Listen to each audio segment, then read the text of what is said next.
Bonjour à tous, bienvenue sur ma chaîne YouTube, c'est un plaisir de vous retrouver aujourd'hui pour cette nouvelle vidéo. Avant toute chose, je vous invite d'ores et déjà à vous abonner à cette chaîne et si vous le voulez bien, je vous invite, si vous l'avez aimé, à liker, à partager, à laisser vos commentaires sous cette vidéo. C'est toujours un gros plus pour la visibilité de la chaîne.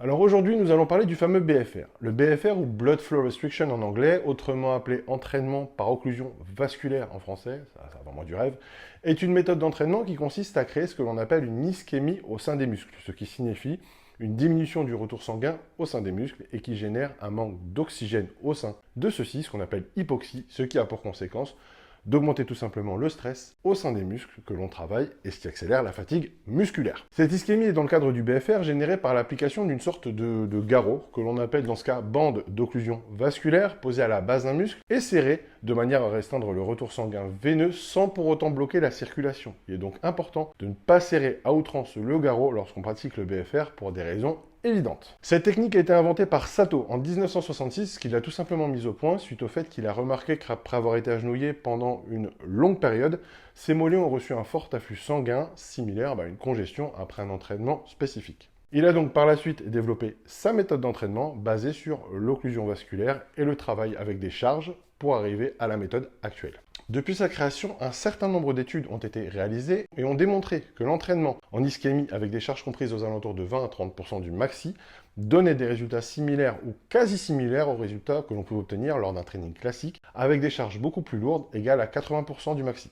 L'ischémie et l'hypoxie qui en découlent, générant en effet un recrutement plus rapide des fibres de type 2. En 2012, une étude de 8 semaines est même venue confirmer le fait que l'entraînement par occlusion vasculaire permettait des gains similaires en muscles et en force à un entraînement classique avec charge lourde, mais elle a en plus permis de mettre en avant le fait que ce type de training influe aussi positivement sur la réduction des niveaux de myostatine, qui est l'ennemi de la prise de muscle, puisque c'est une protéine qui inhibe la prise de masse musculaire. En gros et pour faire simple, cette technique permet de tromper le corps en lui donnant des signaux relatifs à un exercice intense, ce qui fait qu'il répond en conséquence en augmentant la force et l'hypertrophie. Alors en quoi consiste l'entraînement en BFR pratiqué en musculation? En application en musculation, un entraînement en occlusion vasculaire pourra être composé par exemple de 3 exercices avec 4 séries par muscle, où l'on utilisera une charge égale à 20 à 30% de votre maxi sur le muscle concerné, en suivant une fourchette de répétition allant de 30 reps au départ à 15 reps sur les séries suivantes, et des temps de repos d'une trentaine de secondes environ.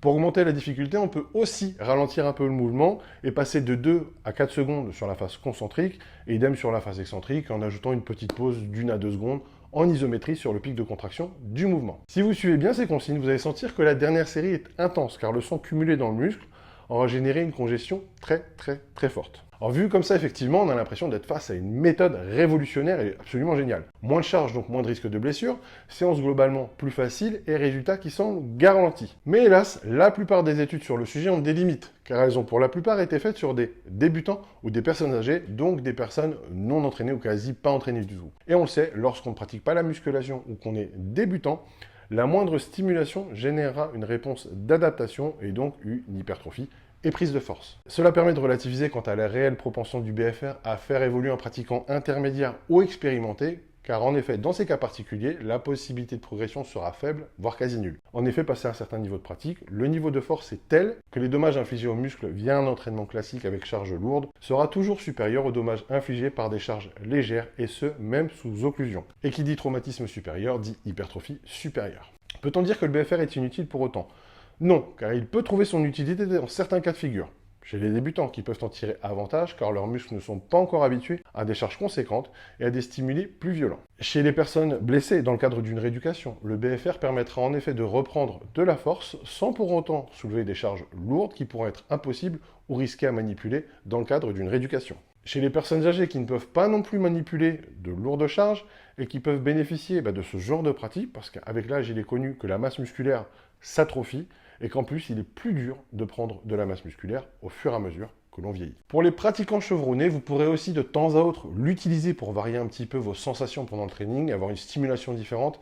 Mais bien que cette méthode soit une corde de plus à notre arc pour changer un peu de training, ne capitalisez pas tout dessus pour vos trainings et votre progression en remplaçant totalement le travail avec charge un peu lourde par du travail en BFR. Ça serait une grosse erreur et cela retarderait votre progression. Voilà, c'est tout pour aujourd'hui. J'espère que cette vidéo vous a plu et qu'elle vous sera utile. N'hésitez pas à vous abonner à cette chaîne, à liker, à partager, à commenter cette vidéo et surtout, n'oubliez pas d'activer les notifications pour être averti à chaque sortie. Pour tous vos besoins en compléments alimentaires de haute qualité, n'hésitez pas à vous rendre sur mon site www.bikaperformance.com pour découvrir toute ma gamme disponible et pour toute information sur mon nouvel espace membre, mes offres de coaching avec suivi, mes programmes de perte de poids et de prise de masse pour hommes et pour femmes, ainsi que mes e-books d'entraînement pour hommes et pour femmes, je vous invite à regarder dans la barre de description ci-dessous ou à vous rendre directement sur mon site www.bikacoaching.com. Vous pouvez aussi me retrouver au quotidien sur Instagram et sur Snapchat où je vous partage des conseils sous le pseudo Bika-coach. Je vous dis à très bientôt pour une nouvelle vidéo.